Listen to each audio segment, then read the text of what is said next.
오늘은 에스겔 강의 12번째 시간, 내 눈에 기뻐하는 것을 빼앗으리니, 오늘 같이 보도록 하겠습니다. 오늘 말씀은 에스겔의 아내가 죽는 일이 있어요. 그 일과 관련된 일련의 사건들에 대해서 살펴보고 본문에 담긴 그 의미들을 자세히 좀 나눠볼까 합니다. 오늘 말씀은 내용이 분명해요. 에스겔에게 하나님이 어떤 행위 예언을 하게 하시는데, 하나님이 먼저 에스겔에게 뭐라고 말씀하시냐면 내 눈에 기뻐하는 것을 빼앗겠다, 이렇게 말씀을 하셨어요. 그럼에도 슬퍼하지 말라고 명하시고, 죄로 인해 이 슬퍼하지 말라고 명하시는 이유가 뭐냐면, 이게 그 시대에는 죄로 인해서 죽은 사람들 있잖아요. 뭐 예를 들어 사형을 당한다든가 이럴 때는 울면 안 돼요. 죄인이 죽은 것이기 때문에 그런 태도를 취하라는 거예요. 그리고 조용한 탄식이라는 표현이 성경에 나오는데, 이 조용한 탄식을 하라는 거는 이게 상처 나서 이렇게 다쳐서 막 신음소리 나는 거 있잖아요. 그런 앓는 소리 같은 거, 뭐 그 정도밖에 허락을 안 하시는 거예요. 그리고 원래 이제 상을 당하면 사람은, 남자 같은 경우 이제 머리에 쓴 거를 풀어야 되는데, 터빈 같은 거나 우리 이 중동 지방 보면은 머리에 이렇게 더우니까 뭐 이렇게 항상 쓰고 있잖아요. 근데 그걸 풀고 재를 뿌리는데, 말씀에서는 여전히 그 머리에 수건을 쓰고 있으라, 이렇게 얘기를 해요. 그리고 또 상가에서는 보통 음식 내오는 게 당연한 일인데, 그런 음식을 절대 먹지 말라, 이렇게 얘기를 하시는 거예요. 그러니까 이 자체가 누군가 죽을 걸 이렇게 암시하고 있다는 것을 금방 알 수가 있어요. 그런데 이제 그 일이 있은 뒤에, 그 말씀을 하신 뒤에 이제 문제가 생기는 거죠. 이렇게 행위 예언을 쭉 하게 하셨어요. 내 눈에 기뻐하는 것을 내가 빼앗겠다, 이렇게 말씀을 하셨단 말이에요. 그런데 어떤 일이 생겼냐면, 내가 아침에 백성에게 말을 하였더니, 이제 이거 받은 말씀을 백성들한테 다 설명을 했어요. 그런데 저녁에 왔더니 아내가 죽은 거예요. 얼마나 이렇게 놀랐겠어요. 황당하다고 그럴까요? 아침에 받은 명령대로 자신이 이제 행하게 되는 거예요. 아내가 죽은 바람에. 어떻게 울지도 못해요. 아내를 위해서 슬퍼하고 울지도 못하고, 그죠? 진짜 죄를 뿌리고 통곡을 해도 시원찮을 판인데, 그 하나님 말씀대로 해야 되는 거예요. 그러니까 백성들이 묻는 거예요. 왜 네가 그렇게 하고 있느냐? 백성들이 물어서 그 백성들에게 이제 에스겔이 말을 해주는 거죠. 이게 무엇을 의미하는지. 뭐라고 얘기해 주냐면은, 내 성소는 너희 세력의 영광이요 너희 눈의 기쁨이요 너희 마음의 아낌이 되거니와. 그러니까 이 성전이 그런 존재라는 거예요. 마치 에스겔에게 있어서 아내와 같이 그런 존재가 이스라엘 백성들에게 어떤 게 그거냐면 성전이 그렇다는 거예요. 그런데 그 성전을 그렇게 귀하게 여겼지만, 사실은 그 성전이 어떻게 변화가 돼요? 참된 예배를 드리는 곳으로 가는 게 아니라 일종의 부적같이 변한 거예요. 그냥 복 주는 곳, 그죠? 우상의 신전처럼 변해버렸잖아요. 그래서 하나님께서 니들이 그렇게 성전 그렇게 대단하다고 생각하고 그걸 특별하다고 여기는데 내가 그걸 더럽히고 그걸 부숴버리겠다, 이렇게 말씀을 하시는 거죠. 그리고 이렇게 얘기하는 거죠. 이같이 에스겔이 너희에게 표징이 되겠다. 그래서 에스겔의 아내가 죽었잖아요. 이 일이 증거라는 거예요. 그가 행한 대로 너희가 다 행할지니라. 그래서 에스겔이 한 것처럼 예루살렘이 멸망하거든, 그때 너희가 이와 같이 해야 된다, 이렇게 말을 해요. 이 일이 이루어지면 내가 주 여호와인 줄 너희가 알 것이다, 이렇게 말씀해 주는 거죠. 한마디로 말해서 예루살렘의 멸망의 날에 포로된 자들이 에스겔처럼 이렇게 하게 되는데, 뭐 슬퍼할 여력이 없는 거죠. 이 사람들이 지금 2차 포로로 와 있는 거잖아요. 2차 포로로 잡혀와서 와 있는 건데, 유일한 희망이자 기대예요. 그래도 예루살렘이 아직 여전하고 성전이 여전하다는 것, 그게 유일한 희망이었는데 이제 그게 완전히 무너질 것이다. 이렇게 얘기를 한 거죠. 그리고 뒤에 또 어떤 말씀이 나오냐면 그 에스겔한테 이런 말씀을 해요. 내가 그 힘과 그 즐거워하는 영광과 그 눈이 기뻐하는 것과 그 마음이 간절하게 생각하는 자녀를 데려가는 날, 그 날이 어느 날이에요? 예루살렘이 멸망하는 날이죠. 그렇죠? 그때 그날에 도피한 자가 내게 와서 내 귀에 그 일을 들려주지 아니하겠느냐. 뭐 지금이야 뭐 인터넷 있으니까 예루살렘 멸망하면 막 실시간으로 다 중계가 되겠지만 그때는 예루살렘이 망하면 그때 이제 막 도망쳐 온 사람이 바벨론에 와서 그걸 전해줄 거라는 말이에요. 그러니까 그 사람이 와서 이렇게 설명해주는 날이 올 거라는 거죠. 도피한 사람이 와서, 그죠? 그때 그날에 내 입이 열려서 도피한 자에게 말하고 이렇게 돼요. 이게 무슨 얘기냐면, 그러니까 지금 이 일 이후에 입이 다물어져서 벙어리가 되는 거예요. 이제 지금부터 벙어리가 돼서 그 예루살렘이 망해서 그걸 겪은 사람이 와가지고 예루살렘 성이 무너지고 성전이 다 부서졌습니다. 이 얘기를 딱 해주는 그 순간에 돼서야 입이 열려서 이제 말을 해야 되는 거예요. 벙어리로 살아야 되는 거예요. 말 한마디도 안 하고. 이게 얼마나 이게 에스겔로서 저는 뭐 선지자들 여럿 있지만 진짜 다른 어떤 선지자들 뭐 엘리야처럼 맨날 도망 다니고 쫓겨 다니고 하는 선지자도 있고, 그죠? 예레미야처럼 툭하면 감옥에 갇히는 선지자도 있지만 에스겔의 고통도 이루 말할 수 없을 것 같아요. 하나님이 말씀하더니 아침에 말씀해놓고 저녁에 아내를 데려가고 그리고 울지도 못하고 또 그때부터 입 다물고 벙어리로 살아야 되는 거예요. 그래서 실제 어떻게 되냐?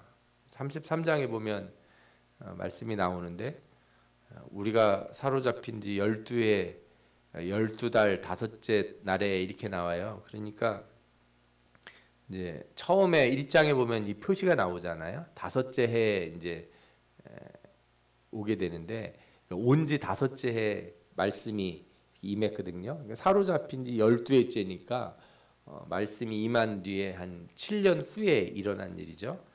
예루살렘에서부터 도망한 자가 내게 나와 말하기를 그 성이 함락되었다 하였는데 이렇게 말씀이 나와요. 그래서 그날 저녁에 도망한 자가 내게 나오기 전날 저녁에 여호와의 손이 내게 임하여 내 입을 여시더니 그러잖아요. 그때 전날 이 사람이 오기 전날 이 말을 하기 시작한 거예요.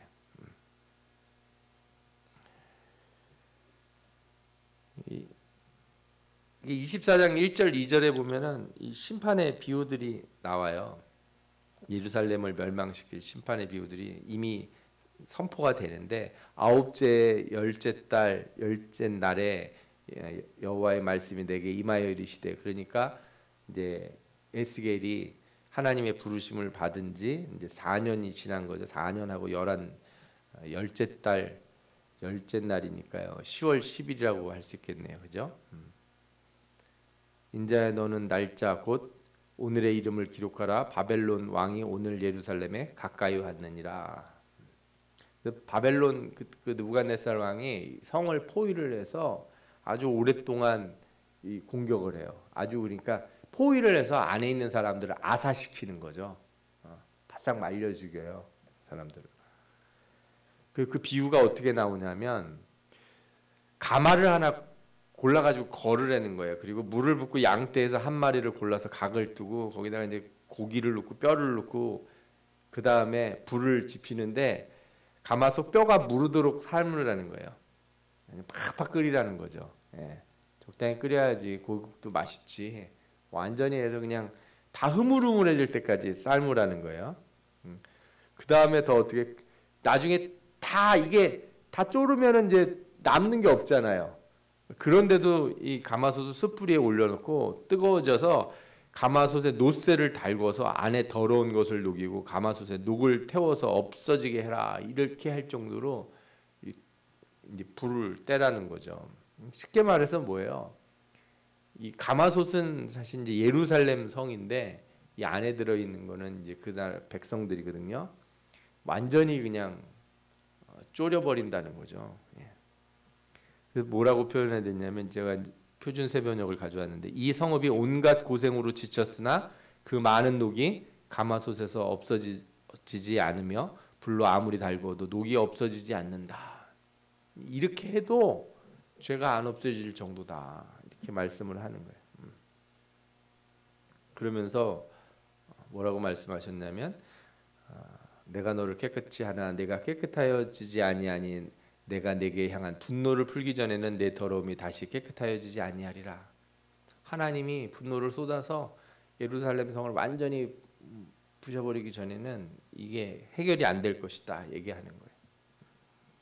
이게 그래서 이게 여러분들 여러 번 말씀드리지만 이 죄의 회개도 단계가 있는 거예요. 내가 잘못했을 때 회개하면 바로 회복되는 단계가 있어요. 그런 때가 있는 거고 시간이 지나서 이게 쌓이잖아요.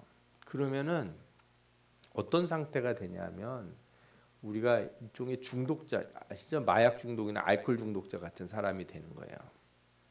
이건 끊는다고 끊어진 게 아니에요.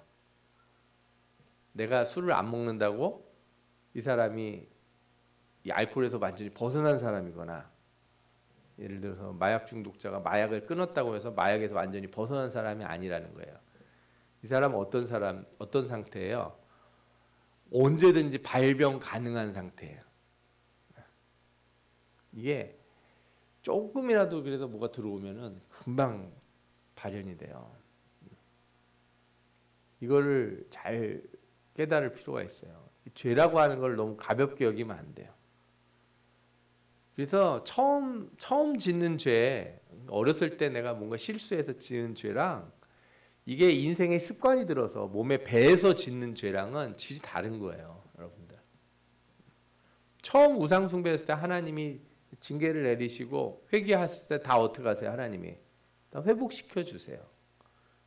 그런데 어느 시점이 넘어가면 안 돼요. 이제는 그런 식의 회복이라는 거는 있을 수가 없는 거예요. 하나님이 하시고 싶어도 안 되는 거예요. 왜? 너무 깊숙이 내면 안으로 우리를 다 잠식하고 있기 때문에. 그때는 어떻게 되냐? 하나님이 완전히 새롭게 하시는 방법을 외에는 답이 안 나오는 거죠. 예를 들어서 주님이 이 땅에 오셔서 우리에게 복음을 전해주시고 그러면 우리가 어떻게 잘 노력해가지고 세상을 다 평화롭게 만들고 공의롭게 만들고 이렇게 정의롭게 만들면 아 너희들 잘했다 다시 회복이 됐구나 이러면 참 좋을 것 같지 않아요? 그죠? 예. 인간이 노력하면 에덴 동산 같은 상태로 되돌릴 수 있을까요? 세상을? 안 된다는 거예요. 그래서 결국에는 주님이 어떻게 하세요? 다시 오셔서 새 하늘과 새 땅으로 새 창조를 이루신다는 거잖아요. 이게 이제 하나님이 그 안에 구원받은 자들을 택하시고 새롭게 하시는 이유이기도 해요. 이 죄가 그렇게 무서운 거예요. 그래서 신자들은 죄를 무서워할 줄 알아야 돼요. 정말 중요한 내용이에요. 죄를 너무 가볍게 생각해서 그냥 회개 한번 하면 되지 기도하면 되지 이렇게 생각하면 안 돼요. 그게 쌓여서 내 몸에 습관이 되는 순간 하나님의 진노가 오기 전에는 이게 해결이 안 될 때가 있다는 것을 꼭 아시기 바랍니다. 그래서 하나님 뭐라고 말씀하세요? 내가 돌이키지도 아니하고 아끼지도 아니하며 뉘우치지도 아니하고 행하리니 그들이 내 모든 행위대로 너를 재판하리라. 그러니까 바벨론이 와서 자비가 없는 심판을 그냥 확 하게 되는 거죠. 완전히 짓밟아 버리는 거예요. 오늘 말씀에는 의미가 분명하게 이렇게 눈에 보이는 게 있어요. 예루살렘은 포로로 끌려온 유대인들의 유일한 기쁨이에요. 그죠? 고향에 있는 그 하나님의 성전을 생각하면 진짜 마음이 저리는 거죠. 우리가 언제 글로 다시 돌아갈고 이런 찬송을 하면서 그날을 기다리는 거죠. 회복의 날을 기다리고 언젠가 메시아가 와서 자신들을 회복시켜주고 여러 가지 생각들을 할 거예요. 그런데 앞서도 말씀드린 것처럼 하나님을 향한 온전한 회개, 온전한 예배 이런 게 회복되지도 않고 성전을 일종의 예를 들자면 언약궤를 모처럼 생각해요. 이 전가의 보도라는 표현이 있지 않습니까? 그냥 문제만 생기면 그냥 거기 가서 엎드리면 어떻게 넘어간다고 생각하는 거예요. 회개가 안 일어났는데 우리가 형식적으로 기도할 때가 많아요. 내 자신은 삶에 변화할 마음이 전혀 없는데도 불구하고 내가 잘못한 건 아니까 그럼 어떻게 이제 기도해 보는 거죠. 금식이라도 할까, 작정 기도라도 할까, 이렇게 해서 그걸 넘어갈 수 있다고 생각하는 거죠. 그게 처음에 한두 번은 될지 모르겠는데 이게 오래되면은 어떻게 돼요? 하나님이 그거 안 받으시고 치우신다고요. 그러니까 이스라엘 백성들에게 성전이 그런 상태가 돼버린 거예요. 하나님과의 온전한 관계는 없어지고 형식적인 것만 남은 거예요. 이사야서 1장에 보면 뭐라고 그러세요? 너희들이 가져오는 그 제물들, 양 이런 거 내가 못 봐주겠다는 거예요. 더러워서. 그 개 피를 드리는 거랑 마찬가지다. 너희들이 잡아드리는 제사가. 왜 그러겠습니까? 마음은 떠나 있고 형식적으로만 하는 거죠. 내가 시키는 대로 했으니까 용서를 해줘야 되지 않겠냐. 율법에 있는 대로 내가 하지 않았냐. 이렇게 주장을 해버리는 거예요. 그래서 하나님께서 너희들이 그거 붙들고 있는 거 내가 그거 없애겠다. 그렇게 한 거죠. 그래서 그게 없어지는 날 어떤 상태가 됐어요? 소식을 들었을 거 아니에요. 그래서 사람들이 뭐 울고 슬퍼하는 것도 아니에요. 이렇게 멍한 거죠. 예. 진짜 충격받으면 그러잖아요. 좀 어떻게 해야 되지? 이렇게 멍해지는 거예요. 쇼크가 너무 크게 오니까 죄악 중에 패망해서 피차 바라보며 탄식하리라 하는 거야. 이러고 마는 거예요. 그냥 한숨만 쉬고. 소망이 끊어졌으니까. 돌아가도 뭐가 없어요. 성전이 없는 거예요. 돌아가도 성이 없는 거예요. 폐허예요, 폐허. 돌아갈 곳이 없다고 생각을 해보세요. 포로로 와 있는데 얼마나 이거 낙담하겠어요. 이 자신들이 사랑했던 예루살렘의 멸망에도 불구하고 아무것도 할 수 없는 그 포로된 백성들, 그들의 상태들을 보여주는 거죠. 죄의 심판이 이만큼 엄중한 걸 보여주는 거예요. 사실 이렇게 징계를 받거나 어려운 일을 겪을 때도 하나님이 뭔가 이렇게 너희들 똑바로 해라 그러면서 우리를 치신다고 생각할 때가 있잖아요. 우리가 시험을 당하거나 그럴 때 그래도 적당한 거 있잖아요. 적당하다는 표현이 좀 그렇긴 한데 우리가 고생스러워도 건더기가 좀 남고 건질 것이 있는 그런 심판이면 모르겠는데 정말 아무것도 없어지는 소망이 끊어지는 심판을 겪으면 사람들이 울지를 못해요. 한숨만 퍽 나오는 거죠. 너무 허망해서. 욥이 그랬었잖아요. 욥이 뭐 울고 자시고 할 여력이 없는 거예요. 아무것도 안 남아서. 그런 상태로 가는 일들을 겪게 되는 거라는 거죠. 그래서 하나님께서 이 일을 통해서 그걸 보여주시려고 한 거예요. 그런데 이제 문제는 뭐냐면 그게 하필 왜 그냥 그렇게 말씀만 하면 되시지 왜 하필 에스겔의 아내를 데려가시냐 이거예요. 에스겔의 아내를. 에스겔이 몇 살쯤 바벨론에 끌려왔냐면 25살쯤 끌려온 걸로 이렇게 계산이 돼요. 그러니까 한 30살 때쯤이 이제 끌려온 지 5년이 지났다 이렇게 첫 장에 나오기 때문에 한 25살 때쯤 끌려온 거예요. 보통 그 당시에 결혼을 언제 했냐? 거의 이제 10대 후반이나 20대 초반에 했다고 알려져 있어요. 나라가 얼마나 어수선하고 힘들 때 결혼을 했겠어요. 이 젊은 두 남녀가. 근데 25세에 끌려온 거예요. 남의 나라로 바벨론으로 포로로 끌려왔어요. 이 에스겔도 제사장이자 레위 끌려왔어요. 제사장은 뭐 원래 아무것도 없잖아요. 누가 다 먹여주고 해야 되는 사람이잖아요. 그죠? 얼마나 힘들겠습니까? 또 죄악으로 왔는데 하나님이 계시다면 우리가 여기 왜 왔습니까? 하는 사람들이 얼마나 많겠어요. 에스겔을 아무리 얘기를 해도 말 안 들을 거 아니에요. 30세에 근데 에스겔이 어느 날 예언을 하나님의 부르심을 받아요. 그래서 그발 강가에서 하나님의 성전이 보좌가 있는 걸 보게 된단 말이에요. 그것까지는 좋아요. 여러분들이 이제 에스겔 아내라고 생각을 해보세요. 남편이 그렇게 봤어. 하나님의 보좌를 봤다 내가. 그럼 희망적이냐? 우리 돌아갈 수 있냐? 그랬더니 그게 아니고 하나님이 뭘 시켜요? 행위예언들을 시키는 거예요. 행위예언 중에 오른쪽으로 누워서 390일 왼쪽으로 누워서 60일 막 이런 거 있잖아요. 60일인지 40일인지.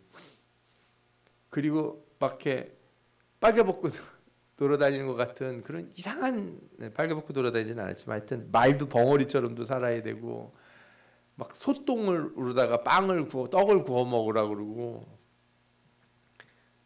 이런 일을 해야 되는 거예요. 이런 일을. 남편이 그러고 아침에 나가서 저 길바닥에 누워가지고 하루 종일 그러다 저녁에 돌아오는 거예요. 에스겔이 얼마나 힘들겠어요. 그 힘든 에스겔을 받을 수 있는 유일한 위로가 누구예요? 아내죠. 사람들이 다 손가락질하고 저 뭐하는 사람이냐, 저가 하나님의 말씀을 들었다고 하더니 하는 짓이 저거냐, 온갖 비난과 얘기를 다 들었을 거예요. 그런 상황에서 그 일을 견뎌낼 수 있는 유일한 그 소위 대화가 되는 사람, 말 통하는 사람. 여러분들 그렇잖아요. 나가서 참 힘들더라도 집에 왔을 때 좀 말 통하고, 그죠?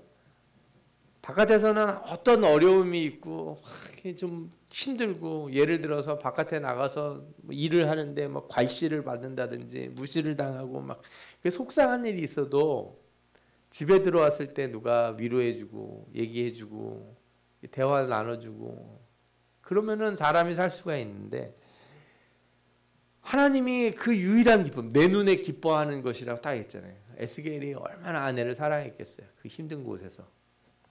근데 그 아내를 데려가시는 거예요. 또 갑자기 저녁에, 아침에 얘기해놓고 저녁에. 그리고 뭐라고 그러시는 거예요? 슬퍼하지도 말라, 울지도 말라. 저녁에 왔을 때 아내가 죽어 있을 때 그 옆에서 에스겔이 그 밤을 어떻게 보냈을까 하는 생각이 들어요. 죽은 아내를 두고 울지도 못하고, 눈물 떨어질 것 같은데 그걸 어떻게 참았을까 모르겠어요. 소리도 못 내요. 막 소리 지르면서 울고 싶은 마음이 솟구쳤을 텐데 그렇게 못하고 가만히 있어야 되는 거예요. 에스겔이 이런 일을 하게 하시는 이유가 있는 거예요. 그거는 하나님이 그 멸망당하는 예루살렘을 그렇게 보시기 때문에 그래요. 이스라엘 백성들한테 예루살렘 성과 성전이 그 눈에 기뻐하는 것이 뿐만 아니라 그 성과 그 성전은 하나님 눈에 가장 기뻐하시는 것이었어요. 성경에 이런 말씀들이 많이 나오잖아요. 여인이 어찌 그 젖먹는 자식을 잊겠으며 자기 태에서 난 아들을 긍휼히 여기지 아니하겠느냐. 그들은 혹시 잊을지라도 나는 너를 잊지 아니할 것이라. 나는 너를 잊지 않을 것이다. 하나님 마음에 이스라엘, 예루살렘은 뼈에 사무치는 것 같은 자녀인 거예요. 이스라엘, 북이스라엘도 마찬가지였어요. 호세아서에 나오죠. 에이브라임이여 내가 어찌 너를 놓겠느냐. 이스라엘이여 내가 어찌 너를 버리겠느냐. 내 마음이 내 속에서 돌이키어 나의 긍휼이 온전히 불붙듯 하도다. 너를 어떻게 내가 버리겠냐 하면서 이 애타는 마음이 있는 거예요. 그래서 잘못할 때마다 이렇게 토닥거리고 너 그러면 안 돼 회초리도 들고 화도 내고 때리기도 하고 막 그랬어요. 근데 어떻게 돼요? 너희가 어찌하여 매를 더 맞으려고 폐역을 거듭하느냐. 온 머리는 병들었고 온 마음은 피곤하였으며 발바닥에서 머리까지 성한 곳이 없이 상한 것과 터진 것과 새로 맞은 흔적뿐이거늘 그것을 짜며 싸매며 기름으로 부드럽게 함을 받지 못하였도다. 더 때릴 데도 없어요. 하도 맞아가지고. 근데도 돌이키지 않는 거예요. 왜 자꾸 더 매를 맞으려고 자꾸 삐딱한 길로 나가느냐. 왜 말씀을 안 듣느냐. 왜 순종하지 않고 왜 돌이키지 않는가.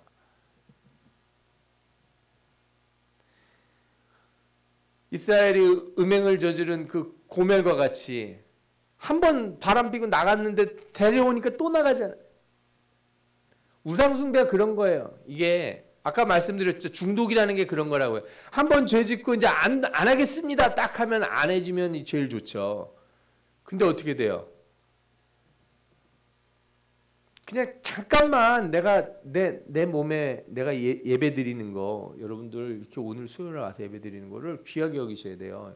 한 번 빼먹으면 두 번 빼먹는 건 쉬워요. 한 번, 두 번 빼먹기, 주일날 한 번씩 빼먹기 시작하면 일도 아니에요. 이거는 그냥. 마음은 어때요? 나는 예수 믿는 사람이지. 마음은 예수 믿는 사람인데 삶은 어때요? 그렇게 안 되는 거예요. 습관 만드는 게 그렇게 어려운 거예요. 다른 습관보다 뭐 예를 들어 운동하는 습관, 공부하는 습관, 뭐 책 읽는 습관, 다른 습관도 만들기 어려운데 제일 만들기 어려운 습관이 무슨 습관이에요? 영적인 습관이라고요. 영적인 습관, 그게 나예요. 그게 내 습관이 나라고요. 말로는 이런 사람들이 있어요. 나는 아니라는 거예요. 평상시에 하는 말투 맨날 똑같이 그렇게 살면서 자기는 아니라는 거야. 나는 정직하다는 거예요. 근데 평상시에 아니거든. 나는 사랑한다는 거예요. 그때 맨날 그런 나쁜 말하고 미워하고 욕하고 막 그러는데 나는 사랑한다는 거예요. 여러분들 습관을 우습게 생각하지 마십시오. 습관이 영성이다 이거예요. 습관이 영성이다. 예? 여러분들의 영성은 어디서 나타나요? 습관에서 나타나는 거예요. 억지로 내가 한번 의도적으로 할 수는 있어요. 내가 마음 먹고 내가 의도적으로 내가 한번 금식해버리라. 금식할 수 있어요. 작전기도 한번 하겠습니다. 해가지고 열흘 한다 할 수 있어요. 100일도 할 수 있어요. 습관을 만드는 거는 전혀 다른 얘기예요. 죄도 그런 거예요. 죄도 한번 들어오잖아요. 죄가 한번 들어왔는데 이게 쫓아내면 빨리 없어지죠. 근데 죄가 습관이 되면 안 없어진다는 거예요. 이거 없애기가 얼마나 어려운지 아세요? 제발 왜 신자들이 그 영적인 습관을 그렇게 깨트리는 거를 이렇게 쉽게 생각하는지 모르겠어요. 내 마음에 온 그 귀한 은혜들 있잖아요. 막 말씀 들을 때 마음에 뭉클해지고 하고 기도할 때 눈물이 나는 그 마음을 하려고 애를 써야 된다고요. 그거 유지하기 위해서. 학생들은 공부하는 머리 그 유지하려고 애를 쓰라고요. 그거 말랑말랑한 머리 쓸데없는 거로 다 자꾸 머리다가 넣지 말고.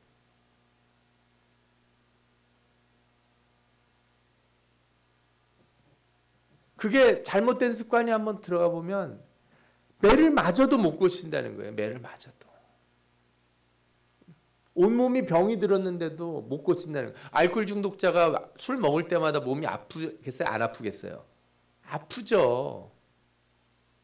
간이 아프고 위가 아프고 몸이 아프단 말이에요. 마약 중독자는 안 그러겠어요? 도박하는 사람은 안 그러겠어요? 아니 그런 얘기 아니더라도 세상에 수많은 그런 사람들이 있어요. 뭐 물건 사는데 쇼핑 중독이 걸리고 허용에 빠지고, 그죠? 남들 앞에 드러낼 과시욕을 하려고 하고 거짓말이 입에 막 배고 막 이런 사람들이 있다고요.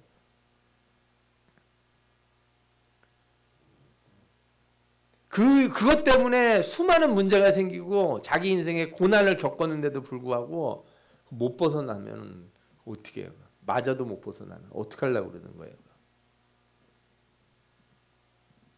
예수 믿는다는 건 뭐냐? 영적인 습관을 만드는 게 예수 믿는 거예요. 내가 어렸을 때부터 평생 교회 와서 예배드리고 주일날 수요예배 안 빠졌다. 그거 얼마나 대단한 건지 몰라요. 와서 졸더라도 나는 일이 있어가지고 너무 늦었는데도 어떻게 해서든지 교회에 내가 한 대씩 손이라도 대고 가겠다고, 그죠? 이 먼 교회를 왔다 가는 것과 좀 그럴 수도 있지 저럴 수도 있지 하면서 팽개쳐 놓은 거하고 그게 하늘과 땅 차이라는 거예요.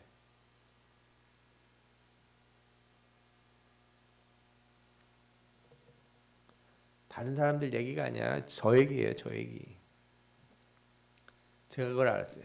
습관이 영성이라는 거. 난 예수 잘 믿는 사람인 줄 알고 나는 그래도 신앙 똑바로 선 사람인 줄 알았더니 제 몸에 들어있는 습관들을 살펴보니 태반이 엉망이야. 엉망. 신자로서 이제 목사가 되기 이전에 신자로서도 이게 인격적으로 안 되는구나. 이래서는 안 되는구나 하는 게 너무 많이 있는 거예요.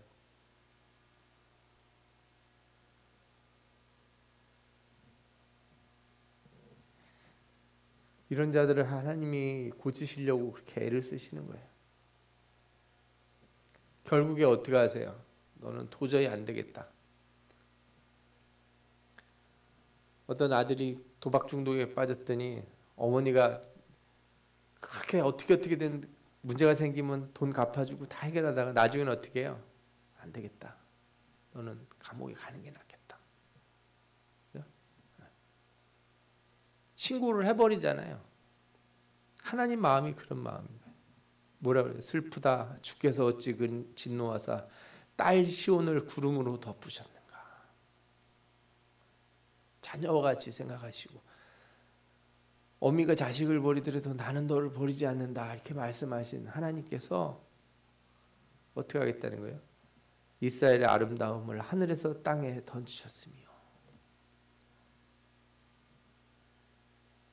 여호와께서 딸 시온의 성벽을 헐기로 결심하시고 줄을 띠고 무너뜨리는 일에서 손을 거두지 아니하사 성벽과 성곽으로 통곡하게 하셨음에 그들이 함께 세하였도다.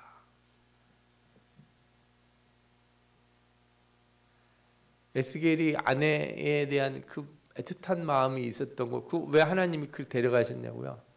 내 마음이 네 마음보다 더하면 더할지 덜하지 않다는 거예요. 내가 죽을 것 같다는 거예요. 하나님이. 그렇죠? 하나님이 예루살렘 저렇게 불타고 무너지고 하는 걸 보면서 아이고 이게 또 쌤통이다. 한번 뒤지게 맞아봐라. 그러셨을 것 같아요. 이날이야말로 하나님이 가장 견디기 힘든 날인 거예요. 내가 사랑하는 이 백성과 이 성전과 이 성을 내가 무너뜨려야 되는 이때, 그것도 다른 사람이 아니라 이방인의 손에 무너뜨려야 되는 이때가 하나님이 가장 견디기 힘든 순간이었다는 거예요.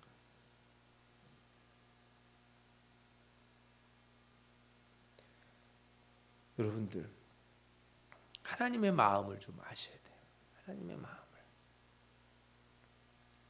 마음을 아는 사람들이면 저런 상황까지 가시면 안 돼요. 절대로 가면 안 되지. 우리가 내 안에 세워진 이 영적인 습관들을 귀하게 여기고 붙드셔야 돼요. 예배드리는 거, 기도하는 거, 감사할 줄 아는 거, 찬양할 줄 아는 이 습관, 이게 내 몸에 배어 있는 거. 이거 아무나 쌓을 수 없는 거다. 이거 아무나 할 수 없는 거다.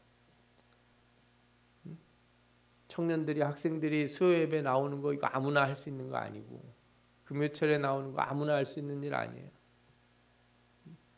어려운 일 있을 때 나와서 기도할 수 있겠죠. 그러나 이게 습관이 돼서 내 삶의 루틴이 되는 건 다른 일이라고.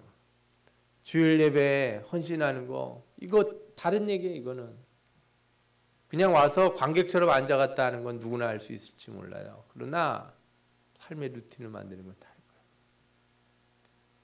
그게 깨지고 그게 무너지면 저런 날이 올지 모를까 제가 항상 염려가 돼요.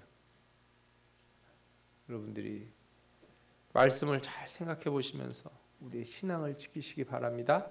하나님이 여러분들을 결코 버리시지 않는다 말씀하셨으니 여러분들 가운데 귀한 은혜를 내려주실 줄 믿습니다.